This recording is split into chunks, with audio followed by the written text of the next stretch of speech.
to People Like Us, an exploration of how people like us live. Each week, the conversation spotlights different aspects of luxury, culture, creativity, and lifestyle on the rock that is Jamaica. In today's episode, we explore art, beauty, creativity, and the luxury of self-expression. What does it mean to create in a world driven by speed, trends, and constant noise? And how do artists preserve authenticity while still building life through their work? Joining the conversation is multidisciplinary visual artist Annalisa Guthrie. Welcome. Thank you. Thank you when for we talk welcoming about me. creativity, definitely you. I'm flattered by that. No, but it's a fact. I think the first time we actually spoke, Yeah. I was overseas and I saw Yeah. this costume made out of nuts and bolts of a car. Yeah, the car parts, yeah. Thank you. Yeah. A car show or something. I Yeah. picked up the phone and I said, hello. Hello. When I saw that message come in, I was elated, obviously, because just coming up into the industry as a young person and seeing you navigate it, I was just like, she knows me.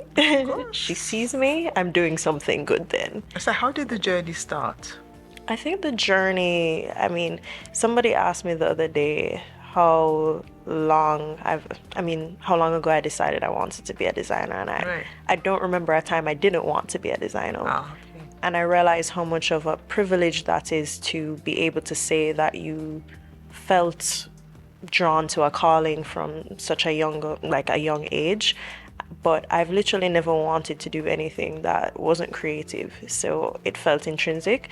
But I think this particular journey that I think kind of skyrocketed my career sort of came from doing a lot of work that was meaningful, sure, and it paid the bills, but it didn't come from a completely unique and authentic place. It was mostly client work. It was mostly work that I knew was either an ideation of something that was already done or people asking me to repeat previous work. Mm-hmm. And I felt like there was this emptiness in knowing that I could create more, I could do more, but where's the space to do it?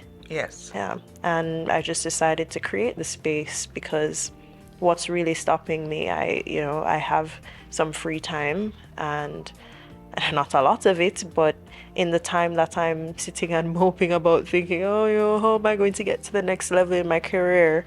Why not just start? But your career started at the University of Technology, is that correct? Yeah. So at the time, I'm not from Kingston. I'm from St. Anne, and I started university at 16. And so I came up and I was studying fashion, but I obviously needed to be finding my rent and finding food and sustaining myself and all of that. And even though my mom was helping me, my mom lives overseas, but I still needed to navigate adulthood. So I was working as a photographer at the time, doing events, and that was really rough. It was really rough, especially being a younger woman in this big city that I'm not used to. Out at night. Out at night, yeah, and straight to the morning. And I got a job to cover Carnival, and at the time I didn't even know what Carnival was. I had never really experienced it. And I didn't even have a uniform for the company I was working for as a photographer. It's very new. It was very just go out there and take some pictures. And they're like, you should because they knew that I was creative, and they're like, do you make a costume? And if I look back at that costume now, oh God. But I did it, and it was a hit. I just remember being on the road and a lot of people were just like, where did you get that? Yes. Where was that offered? And I was like, I made it. And they're like, you need to continue doing that. Mm-hmm. And I think so that was when the penny dropped. Yes, that's when I realized that I could do something that wasn't necessarily sitting behind a sewing machine and making gowns, or that has its place as well, but I wasn't very passionate about that. I loved construction, I loved building things, I loved just taking things from a more intricate perspective in terms of just harder materials to manipulate. And I did fall in love with carnival for some time. COVID came.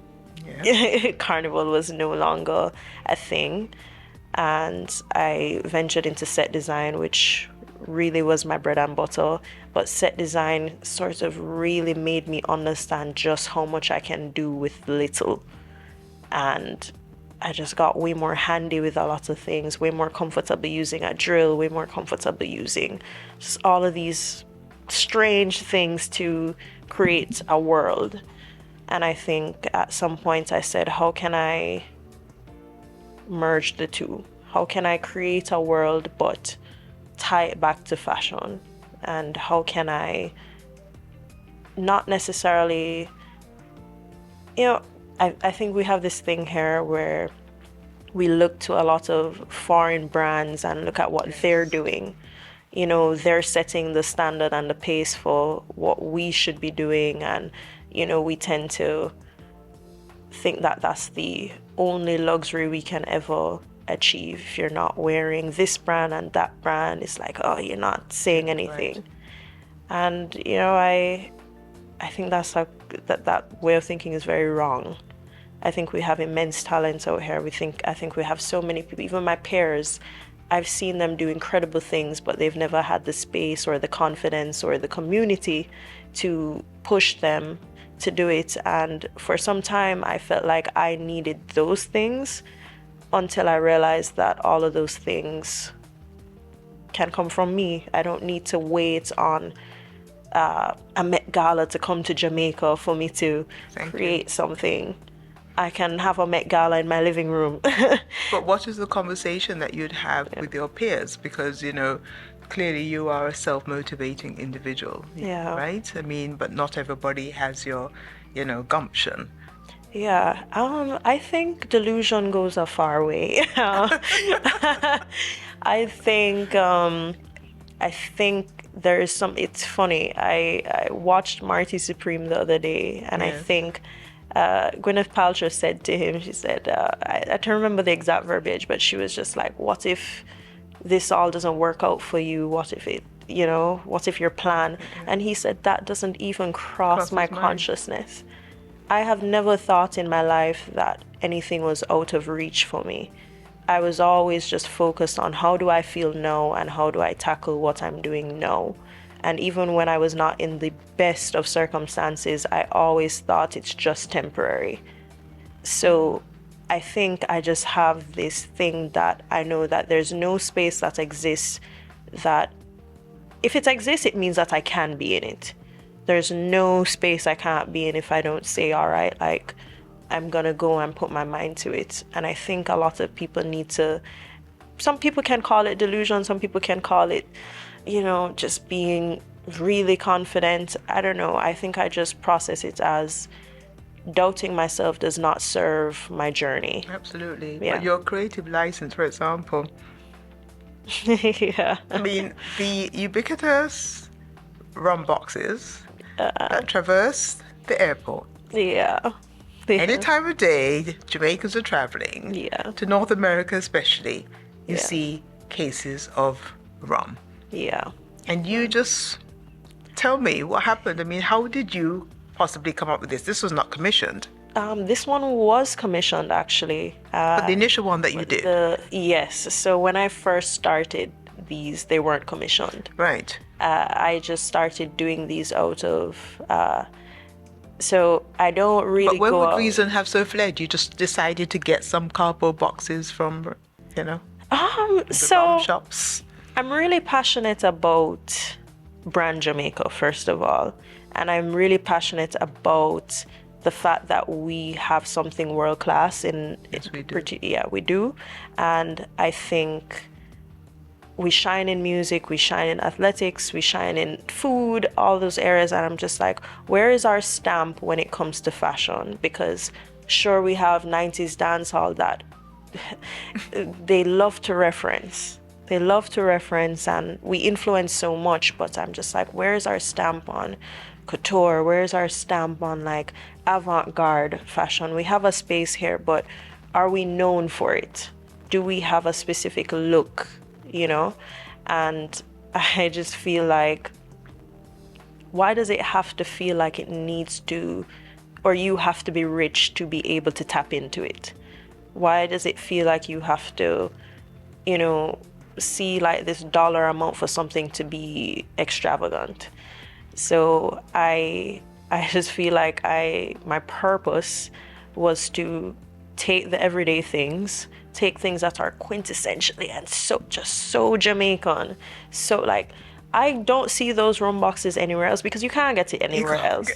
You can't. And isn't that the definition of just luxury? Luxury. It's peculiar to the rock, that's Yeah. for sure. I'm just like, you know, if I made something that was just so exclusive to our identity here and our brand here, and I wasn't really thinking of it strategically. I just think that's just how I think about like my country and like my work, and just providing something that people can look at and feel nostalgic about. People can feel like this is so relatable, but also it's desirable, and it's not so desirable that it feels unachievable. Okay. Yeah. So how long did it take you to do this? And how many boxes did you use? I lost count. I feel like I was just ripping away. I think I had maybe around like 30 boxes initially.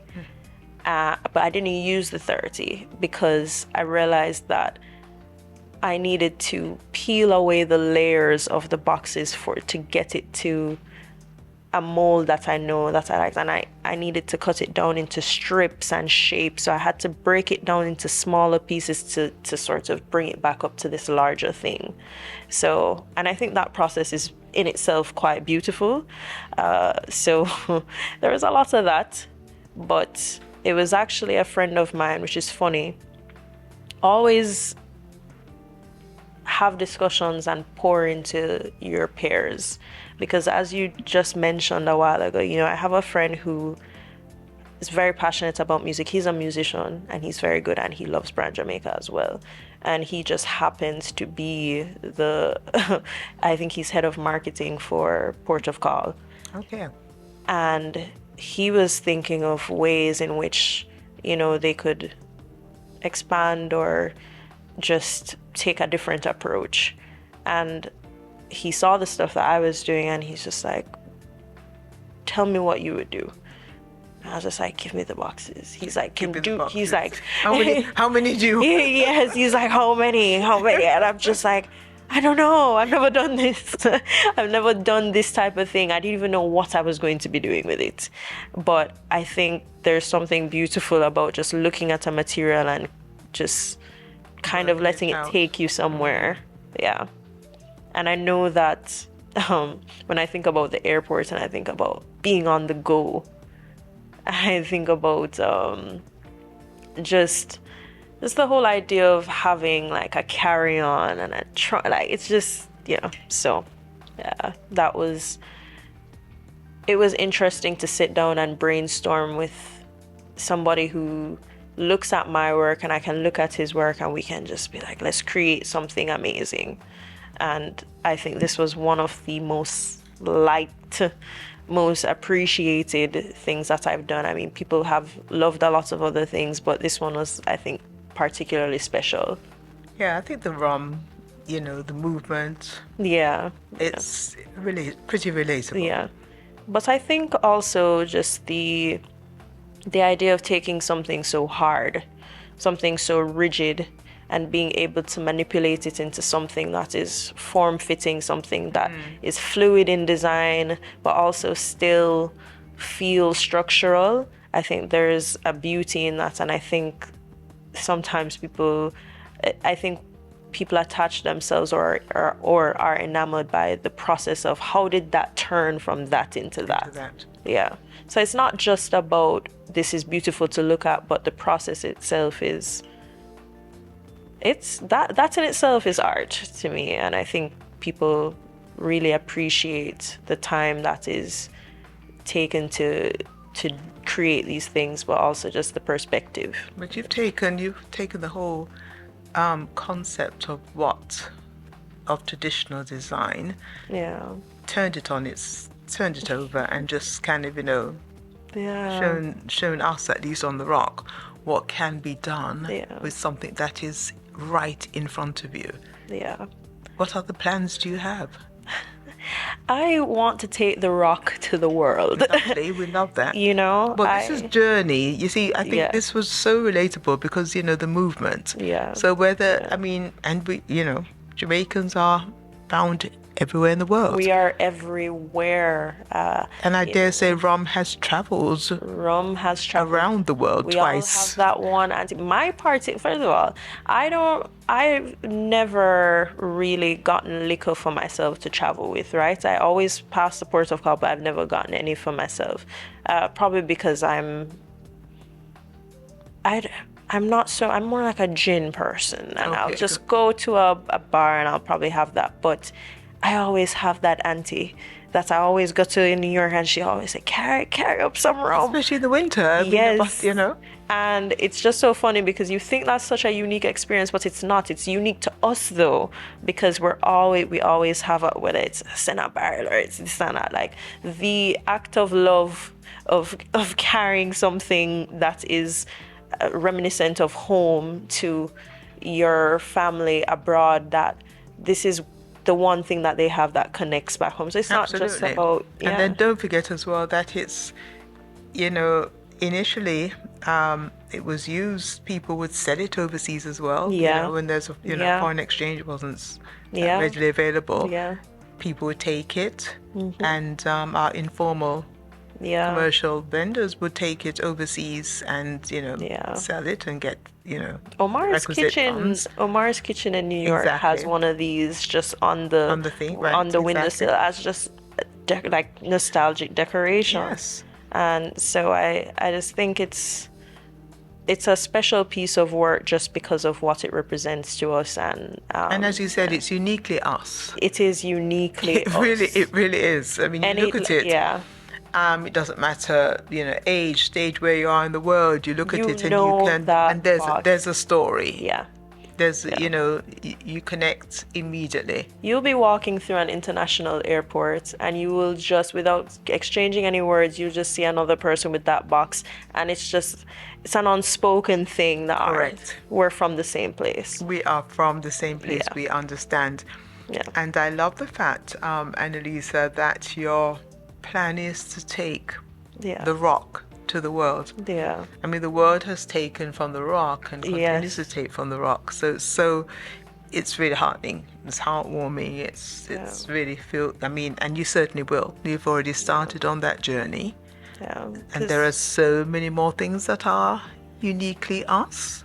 So many that you need to be working with. Yes. So it's not as if I don't think somehow that you'll run out of ideas anytime soon. No, not at all. And there are a few special things I'm working on currently that are so unique to us and our experience that I think people will continue to appreciate. So we will revisit.